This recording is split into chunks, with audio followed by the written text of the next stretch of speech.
Hello guys, welcome to the channel. तो हम ECG का सीरीज़ पढ़ रहे थे और इस वीडियो में हमारा टॉपिक है क्यूआरएस कॉम्प्लेक्स कैसे फॉर्म होता है वो जानना। हम अभी तक जान चुके हैं ईसीजी मतलब जो ग्राफ है उसके पी वेव और पी वेव कैसे फॉर्म होता है और पी आर सेगमेंट कैसे फॉर्म होते हैं। अभी थर्ड इलेक्ट्रिकल एक्टिविटी की तरफ हम जा रहे हैं क्योंकि दो इलेक्ट्रिकल एक्टिविटी हो चुका है कि third electrical activity QRS complex कैसे फॉर्म होता है। तो क्यूआरएस कॉम्प्लेक्स ये क्यों होता है, वो वेंट्रिकल की वजह से होता है। तो एक्चुअली इसका कहानी शुरू होता है कि देखो यहाँ पे पी वेव फॉर्म हो रहा था एट्रिया के डिपोलराइजेशन की वजह से। जब एसी नोड फायर करने के बाद जो इम्पल्स एट्रिया में स्प्रेड हो रहा है उसके बाद एट्रिया डिपोलराइजेशन हो रहा है, उसकी वजह से पी वेव फॉर्म हो रहा है जिसका कार्डियक वेक्टर जो है जो कौन सी तरफ है, डाउनवर्ड लेफ्टवर्ड, और वो एक स्मॉल वेक्टर था और एक मॉडरेट वेलोसिटी वेक्टर था। अभी ये जो इसके बाद डिपोलराइजेशन के बाद वो एवी नोड के थ्रू गया, एवी नोड के थ्रू जाता है और एवी नोड के थ्रू जब जाता है तो वो इलेक्ट्रिकली साइलेंट रहता है उस टाइम पे, इसलिए वो मतलब हमारा ईसीजी मशीन डिटेक्ट नहीं कर पाता है वो इतना स्मॉल इलेक्ट्रिकल इम्पल्स, जिसकी वजह से वहाँ पे फ्लैट लाइन रहता है, एक आइसो इलेक्ट्रिक पॉइंट जनरेट होता है जिसे हम बोलते हैं पी आर सेगमेंट। इसके बाद जो इम्पल्स वेंट्रिकल में आएगा, कैसे आएगा, एवी नोड से आएगा। एवी नोड से आएगा ये बंडल ऑफ हिज परकिंजी सिस्टम, मतलब बंडल ऑफ हिज और हिज, या फिर बोल सकते हैं हिज परकिंजी सिस्टम में आएगा। हिज परकिंजी सिस्टम के थ्रू ये पूरा वेंट्रिकल में बहुत रैपिडली स्प्रेड कर जाएगा। रैपिडली क्यों है, हम ये टर्म क्यों यूज़ किए, क्योंकि हिज परकिंजी सिस्टम ये एक स्पेशलाइज्ड मायोकार्डियल सेल है जो कि स्पेशलाइज्ड होता है फॉर कंडक्शन। ठीक है, तो वही हमको इस वीडियो में थोड़ा डिटेल्स में जानना है कि परकिंजी फाइबर जो है वो एक स्पेशलाइज्ड फॉर कंडक्शन होता है। कैसे होता है वही देखो। यहाँ पे परकिंजी सेल का थोड़ा जूम्ड मतलब वीडियो हम ड्रॉ कर लेते हैं, जूम पिक्चर। ये अगर एक टिश्यू लिए, यहाँ पे मल्टीपल परकिंजी सेल होगा और परकिंजी सेल ऐसा होता है, ऐसा ये एक वेंट्रिकल का सेगमेंट लिए हैं जहाँ पे परकिंजी सेल, यहाँ परकिंजी सेल का अरेंजमेंट कुछ ऐसा रहता है और इम्पल्स जा रहा है इधर से इधर। ठीक है, तो एक बात देखो, यहाँ पे हम देखे थे जब एवी नोड पढ़ रहे थे, जब हम एवी नोड पढ़ रहे थे तब क्या देखे थे, ये वाला, जब हम एवी नोड पढ़ रहे थे कि एवी नोड में जो सेल्स है वो देखो इम्पल्स के फ्लो के डायरेक्शन के साथ 90 डिग्री एंगल बना रहा था, है ना। लेकिन यहाँ पर जो डायरेक्शन इम्पल्स का फ्लो का, उसके डायरेक्शन में ही सेल अरेंज्ड है। यहाँ पे सेल होगा, सेल का न्यूक्लियस होगा, ठीक है, तो वही डायरेक्शन में ही है और ये थोड़ा बिग साइज़ का सेल है, लार्जर सेल है ये। यहाँ पे स्मॉल सेल्स था, बहुत ही स्मॉल और मल्टीपल सेल्स था एवी नोड में। एवी नोड के साथ कंपेयर कर रहे हैं कि ये इतना फास्ट क्यों है, मतलब जो हिज परकिंजी सिस्टम इतना फास्ट क्यों है। तो एक तो पॉइंट आता है यहाँ पे कि ये जो सेल्स है, यहाँ पे ये सेल्स आर लार्ज, जो सेल होता है मतलब सेल यहाँ का लार्ज होता है और वो और those are arranged in the direction of current, in the direction of current flow. ठीक है, ये दो बहुत ही इंपॉर्टेंट पॉइंट है। और तीसरा सबसे इंपॉर्टेंट पॉइंट क्या है, यहाँ पे परकिंजी फाइबर में बहुत ज़्यादा गैप जंक्शन रहता है, कार्डियक गैप जंक्शन बहुत ज़्यादा रहता है। अभी गैप जंक्शन क्या होता है, दो हम जाने थे कि कार्डियक जो मायोसाइट से मतलब सेल्स है वो दो सेल्स इंटरकनेक्टेड रहता है। एक गैप जंक्शन, मतलब गैप जंक्शन के थ्रू जो एक लो रेजिस्टेंस चैनल होता है, गैप जंक्शन एक लो रेजिस्टेंस चैनल होता है, इसके थ्रू कार्डियक इम्पल्सेस या फिर स्टिमुलस बहुत रैपिडली एक सेल से और एक सेल में ट्रांसमिट होता है। और जितना ज़्यादा गैप जंक्शन रहेगा उतना ही कम रेजिस्टेंस, मतलब उतना फास्ट इम्पल्स मूव करेगा। सबसे ज़्यादा गैप जंक्शन कार्डियक मतलब मायोसाइट में, मतलब कौन से टाइप के सेल में रहता है, यही हिज परकिंजी सिस्टम है, परकिंजी सेल है, परकिंजी सिस्टम पे, हाँ। वहाँ पे सबसे ज़्यादा कार्डियक गैप जंक्शन रहता है। और चौथा पॉइंट होता है, फोर्थ पॉइंट इसका जो दिखे तो हम एवी नोड में जो डिपोलराइजेशन होता है वो कैल्शियम के थ्रू होता है। यहाँ पे डिपोलराइजेशन होता है सोडियम के थ्रू, और सोडियम के थ्रू अगर होगा वहीं पे हम देखे थे कि वो जो डिपोलराइजेशन बहुत फास्ट होता है, इसलिए जो स्लोप एकदम स्ट्रेट होता है, बहुत रैपिडली इंक्रीज कर जाता है। और अगर कैल्शियम की वजह से होगा तो थोड़ा धीरे होता है, इसलिए इसका थोड़ा स्लैंटिंग होता है, ये स्लोप इतना ज़्यादा नहीं रहता है। ठीक है, तो वही बहुत ही फास्ट डिपोलराइजेशन होगा। और चौथा पॉइंट ये है। और फिफ्थ पॉइंट क्या है? फिफ्थ पॉइंट है क्योंकि ये सेल्स वाइडर डायमीटर में रहता है, सेल्स लार्जर साइज और डायमीटर भी लार्ज होगा, इसकी वजह से लेस रेजिस्टेंस रहता है, इंक्रीज डायमीटर। और सिक्स पॉइंट है क्या इसका? रेस्टिंग मेम्ब्रेन पोटेंशियल -90 मिलीवोल्ट है as compare to AV node. AV node में कितना था? -60 मिलीवोल्ट था। अगर मतलब -60 मिलीवोल्ट कम इलेक्ट्रोनेगेटिव है, मतलब वैल्यू, -90 ज़्यादा इलेक्ट्रोनेगेटिव लगता है।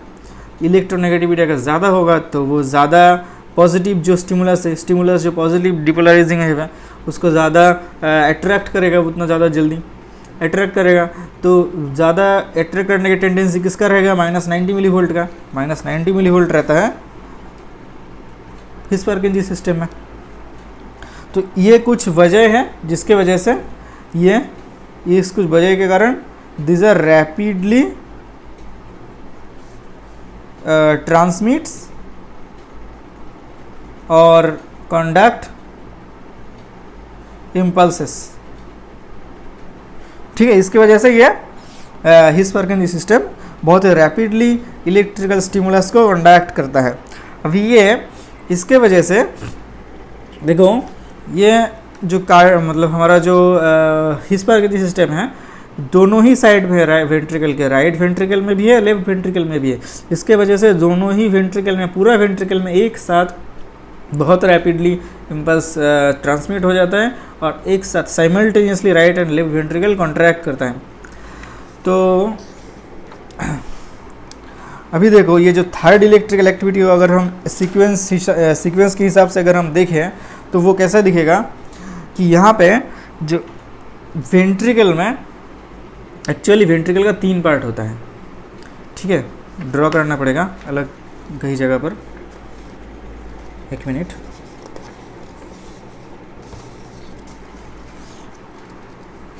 ये हार्ट के जो वेंट्रिकल है, हार्ट के वेंट्रिकल को थोड़ा जूम करके ड्रॉ करते हैं। ये फाइब्रस एन्युलस, ऊपर एट्रिया है, नीचे वाला हमको फोकस करना है। ये वेंट्रिकल है, यहाँ पे है सेप्टम,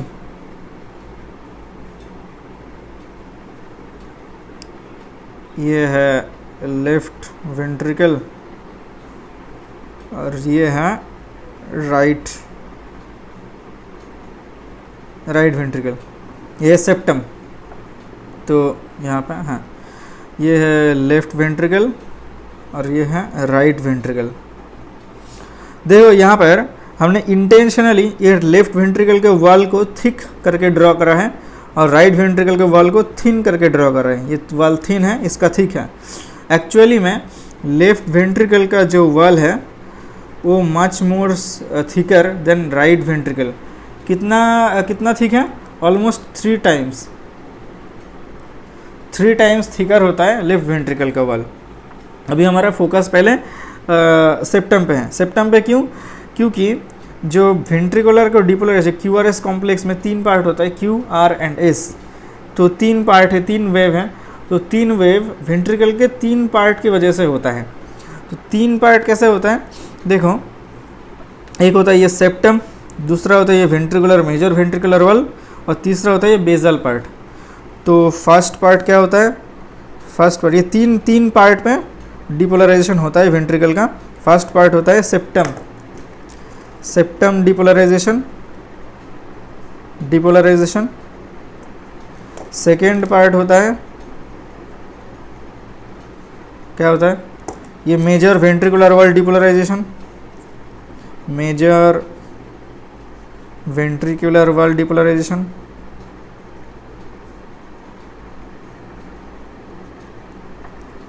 और थर्ड पार्ट होता है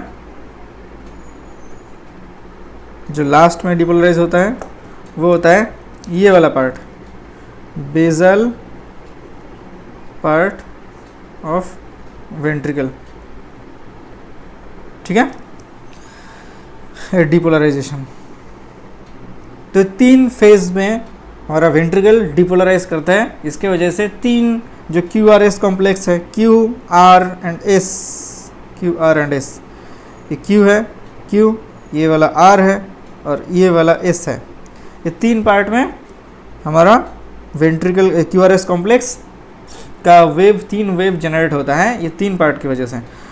तो हाँ, अभी यहाँ पर था AV नोड,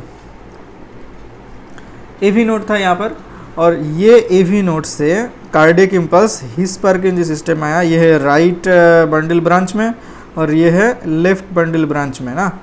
अभी देखो कि ये लेफ्ट बंडल ब्रांच एक्चुअली में सेप्टम को पहले डिपोलराइज करता है।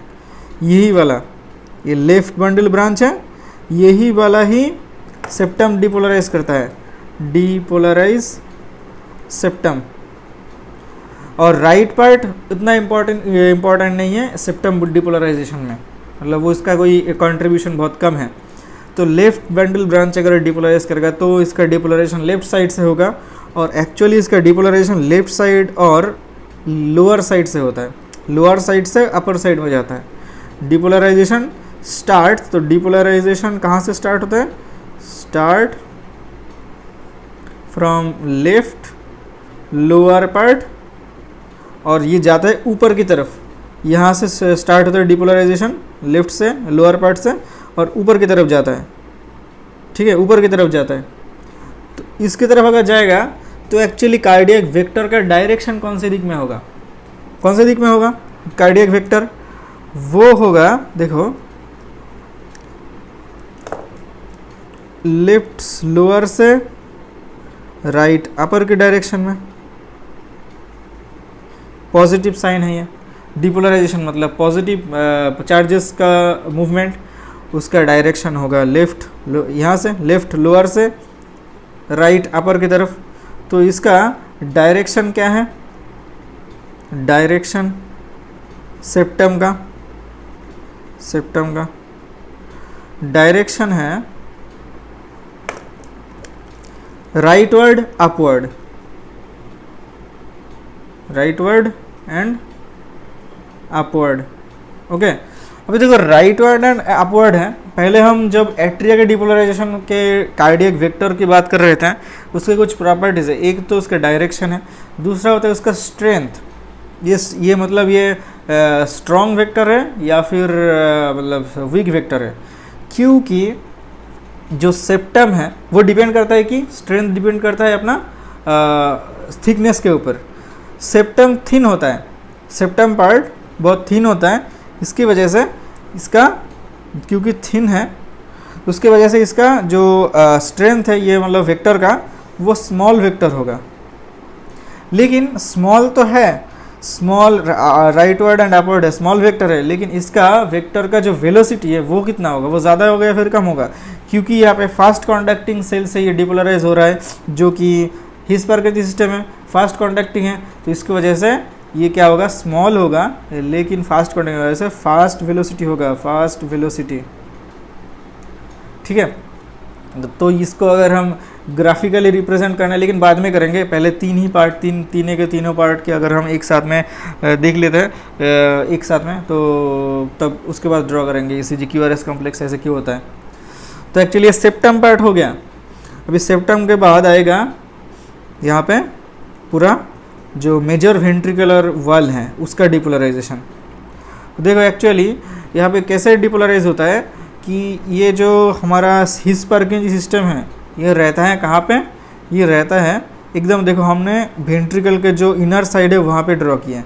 इस लेयर को बोला जाता है सब एंडोकार्डियम, सब एंडोकार्डियल मायोकार्डियम, मतलब पूरा मायोकार्डियम में ही हो रहा है। तो वहाँ पे एंडोकार्डियम मतलब ये जो पूरा मायोकार्डियम है इसको 3 पार्ट में डिवाइड किया जाता है। एक तो मतलब inner part, middle part and outer part. इसे, और यहाँ पे क्या रहता है, यहाँ पे पेरिकार्डियम रहता है और अंदर रहता है, इसके अंदर एंडोकार्डियम रहता है। तो एंडोकार्डियम के नीचे है, इसलिए इसे सब एंडोकार्डियल लेयर बोला जाता है, सब एंडोकार्डियल लेयर। और इसे इसे क्या बोला जाता है, सब पेरिकार्डियल लेयर, और मिडिल पार्ट होता है। तो हिस्पर्किंजी सिस्टम रहता है सब एंडोकार्डियम में। तो सब एंडोकार्डियल लेयर ही सबसे पहले डिपोलराइज होगा, उसके बाद आएगा ये वाला मिडिल पार्ट, उसके बाद आउटर पार्ट मतलब सब pericardial layer, outer most part depolarise होगा। तो डिपोलराइजेशन का डायरेक्शन कहाँ पे होगा, मेजर वेंट्रिकुलर मतलब वेंट्रिकुलर वॉल पे। देखो इस तरफ हो रहा है, इस तरफ हो रहा है ना, यहाँ पे भी ठीक है ना, यहाँ पे भी ऐसा ही हुआ। और राइट वेंट्रिकल में क्योंकि एक ही साथ ये डिपोलराइज होता है, क्योंकि हिस्पर्किंजी जो फाइबर है वो बहुत ही फास्ट कॉन्डक्टिंग है, यहाँ पर भी ऐसे ही होगा, अंदर से बाहर की तरफ डिपोलराइज होगा, ठीक है। लेकिन अभी क्योंकि इतने सारे वेक्टर एक ही साथ जनरेट हो रहा है, तो राइट वेंट्रिकल का नेट वेक्टर इस तरफ जाता है और लेफ्ट वेंट्रिकल का थोड़ा बिग होता है, इस तरफ जा रहा है। राइट वेंट्रिकल का इसका इस साइड में, लेफ्ट वेंट्रिकल का इस साइड में आ रहा है, लेफ्ट साइड में। अभी देखो हम जाने थे कि यहाँ पे पहले बोले थे कि left ventricular wall 3 times thicker, तो स्ट्रेंथ किसका ज़्यादा होगा, लेफ्ट वेंट्रिकल का। तो राइट वेंट्रिकल का डायरेक्शन तो मतलब एक ही नीचे डाउनवर्ड्स ही है, लेकिन ये इसको मास्क कर देगा, ये इसके वजह मतलब नेट मास्क नहीं, एक्चुअली दोनों की वजह से जो नेट वेक्टर है उसका डायरेक्शन इस तरफ ही होगा, जो नेट वेक्टर है उसका डायरेक्शन भी इस तरफ होगा। ये कौन सा डायरेक्शन है ये वाला डायरेक्शन मेजर वेंट्रिकुलर वॉल का, ये है, ये कौन सा तरफ है, लेफ्ट साइड है, लेफ्टवर्ड, डाउनवर्ड, और क्या क्या प्रॉपर्टीज़ हैं। लेफ्ट डायरेक्शन तो देख लिए, ये क्योंकि वेंट्रिकुलर वॉल बहुत थिक है इसकी वजह से स्मॉल नहीं लार्ज वेक्टर है, लार्ज वेक्टर, और क्योंकि फास्ट कॉन्डक्टिंग है इसकी वजह से फास्ट वेलोसिटी और रैपिड वेलोसिटी, ठीक है। तो ये कुछ कितना ये है पॉइंट्स, ये जो हमारा मेजर वेंट्रिकुलर वॉल, जो मेजर वेंट्रिकुलर वॉल का जो वेक्टर उसका ये है नेचर, ठीक है। इसके बाद क्या होगा, जो इम्पल्स लास्ट में यहाँ पर डिपोलराइज होगा, यहाँ पे इस सेल में, तो उसका डायरेक्शन होगा इस टाइप में, इस तरफ। ये कौन सा डायरेक्शन है, अपवर्ड एंड राइटवर्ड एक्चुअली। तो इसका डायरेक्शन है एक्चुअली ये जो basal part, actually basal part वो उसका बेजल पार्ट में क्या होता है, ये होता है पहला पार्ट सेप्टम में, ये था दूसरा पार्ट मेजर वेंट्रिकुलर वॉल, और बेजल पार्ट में तीसरा पार्ट था। बेजल पार्ट में क्या था, वो एक एक्चुअली उसका राइट वर्ड है, राइट वर्ड, एंड उसका भी अपवर्ड डायरेक्शन में ही है, अपवर्ड। और क्या है ये, यहाँ पे वॉल थिन हो जाता है, ठीक, तो यहाँ पे है, तो उसका स्मॉल वेक्टर है, स्मॉल वेक्टर, और वो फास्ट भी है, फास्ट वेक्टर, क्योंकि यहाँ पे डिपोलराइजेशन पार्किंजी सिस्टम के थ्रू हो रहा था। तो ये है नेचर हमारा 3 वेक्टर का वेंट्रिकल में जब डिपोलराइजेशन स्टार्ट हो रहा है। तो 3 वेक्टर का जो डायरेक्शन है इस तरफ ऐसे आपको याद रखना है, और इसको अगर हम ग्राफिकली प्रेजेंट करें तो वो कैसे दिखता है। तो देखो जब हम पी वेव हम ड्रॉ किए थे और पी आर सेगमेंट ड्रॉ किए थे, तो देखे थे कि ये वाला जो नीडल है गैल्वेनोमीटर का नीडल है, इलेक्ट्रिकल एक्टिविटी जो प्रेजेंट होगा उसके हिसाब से ये पॉजिटिव में या फिर नेगेटिव में डिफ्लेक्ट होगा। तो जब कार्डियक इम्पल्स जनरेट हो रहा था, यहाँ पे एक था क्या, मेजर वेंट्रिकुलर वॉल जो है उसका डिपोलराइजेशन के लिए जो वेव था नेट वेक्टर इस तरफ हो रहा था, इस तरफ, और जो एट्रियल सेप्टल डिपोलराइजेशन वेव था वो इस तरफ था, है ना, ये पॉजिटिव वेव है। और सेप्टम पोस्टेरो बेजल का जो है उसका भी इस तरफ है। तो देखो यहाँ पर जो ये भी है राइटवर्ड एंड किसकी तरफ है, राइटवर्ड एंड सुपीरियर है, ये अपवर्ड है। तो अभी अगर इसको हम ग्राफिकली प्रेजेंट करें यहाँ पे, जब तो पहले शुरू होता है यहाँ से सेप्टम डिपोलराइजेशन से। सेप्टम डिपोलराइजेशन है, पॉजिटिव वेव का डायरेक्शन किसकी तरफ है, टुवर्ड्स द पॉजिटिव इलेक्ट्रोड या फिर away from the positive electrode, इसलिए इसका नेगेटिव में आएगा। वेव क्यों आएगा नेगेटिव में, क्योंकि ये पॉजिटिव इलेक्ट्रोड के मतलब अपोजिट साइड में जा रहा है। ये पॉजिटिव मतलब चार्जेस का जो vector, depolarisation vector positive charges का होता है, तो इसकी वजह नेगेटिव हुआ।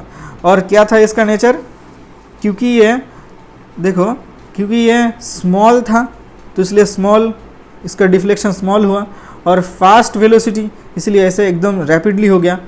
इसमें ये देखो, ये मॉडरेट वेलोसिटी था इसलिए स्मूथली हुआ, फास्ट वेलोसिटी हुआ तो ऐसे रैपिडली हो गया, मतलब एकदम स्टीप हो गया, स्टीप। दूसरा पार्ट था मेजर वेंट्रिकुलर डिपोलराइजेशन, उसका डायरेक्शन था क्या, ये था लेफ्टवर्ड, डाउनवर्ड एंड लार्ज। देखो ये कहाँ पे था, ये था leftward and downward, leftward downward and ये लार्ज वेक्टर था, और इसका फास्ट वेलोसिटी था। तो देखो लेफ्टवर्ड डाउनवर्ड मतलब क्या है, पॉजिटिव जो चार्जेस है पॉजिटिव इलेक्ट्रोड की तरफ ही है, तो इसकी वजह से इसका डिफ्लेक्शन पॉजिटिव में होगा। देखो इतना लार्ज क्यों ड्रॉ किया, इतना लार्ज क्योंकि ड्रॉ किया, क्योंकि ये सबसे ज़्यादा मेजर बल्क ऑफ मास यहाँ पे ही रहता है वेंट्रिकुलर वॉल पे, और बहुत ही थिक होता है ये, वैसे भी एट्रिया से थिक होता है, ऊपर से लेफ्ट वेंट्रिकुलर वॉल है और भी थिक होगा। और ये फास्ट वेलोसिटी इसलिए इतना एकदम रैपिडली एकदम स्टीप हो गया, स्टीप एकदम राइज करता है ये पी वेव हो गया, और क्यू वेव होता है ऐसा, जैसे क्यू वेव हो गया, सॉरी ये क्यू वेव है, पी तो ये है, क्यू ये आर वेव है, आर वेव, हाँ आर वेव रिप्रेजेंट करता है मेजर वेंट्रिकुलर डिपोलराइजेशन। ओके, इसके बाद आता है पोस्टेरो बेजल पार्ट, मतलब बेजल पार्ट का डिपोलराइजेशन। बेजल पार्ट का डिपोलराइजेशन कैसा था, इसका वेक्टर का डायरेक्शन था राइटवर्ड अपवर्ड और स्मॉल और फास्ट वेक्टर, स्मॉल लेकिन फास्ट वेक्टर था। अभी देखो पॉजिटिव इलेक्ट्रोड के उल्टा तरफ जा रही है पॉजिटिव मतलब वेक्टर, तो इसकी वजह से नेगेटिव में आएगा, डिफ्लेक्शन नेगेटिव में आएगा, और क्योंकि ये स्मॉल है तो फिर स्मॉल वेक्टर, और क्या है फास्ट वेक्टर, इसकी वजह से एकदम स्टीप है ये। तो इसके वजह से ये तीन वेव जनरेट हुआ, क्यू आर एंड ये एस वेव। इस वजह से Q R S complex generate होता है। तो ऐसे था, थोड़ा तो कॉम्प्लेक्स से ये कॉन्सेप्ट है यहाँ पे, लेकिन जितना आसानी से हो सकता है उतना आसानी से हम सिखा चुके हैं। तो यही था 3 पार्ट, वेंट्रिकल का डिपोलराइजेशन 3 पार्ट में हो रहा है ये हिस-पार्किंजी सिस्टम के थ्रू। एक septal depolarisation, major ventricular wall depolarisation, और एक posterior basal part depolarisation, 3 part में हो रहा है। तो 3 पार्ट में से एक पार्ट मतलब सेप्टम का डिपोलराइजिंग वेव होता है लेफ्ट लोअर से होता है, और अपर की तरफ जाता है, राइट अपर की तरफ जाता है, तो इसका डायरेक्शन राइटवर्ड एंड अपवर्ड। तो इसके वजह से इसका जो डिफ्लेक्शन है थोड़ा नेगेटिव में होता है, डिफ्लेक्शन नेगेटिव में।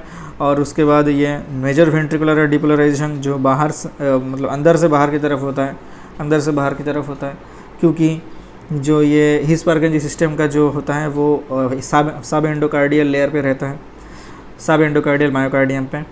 तो इसकी वजह से अंदर से बाहर की तरफ जो कार्डियक इम्पल्स जा रहा है, और उसके बाद पोस्टीरियर बेजल पर डिपोलराइजेशन होता है, तो उसकी वजह से उसका एक डायरेक्ट वेक्टर जनरेट होता है।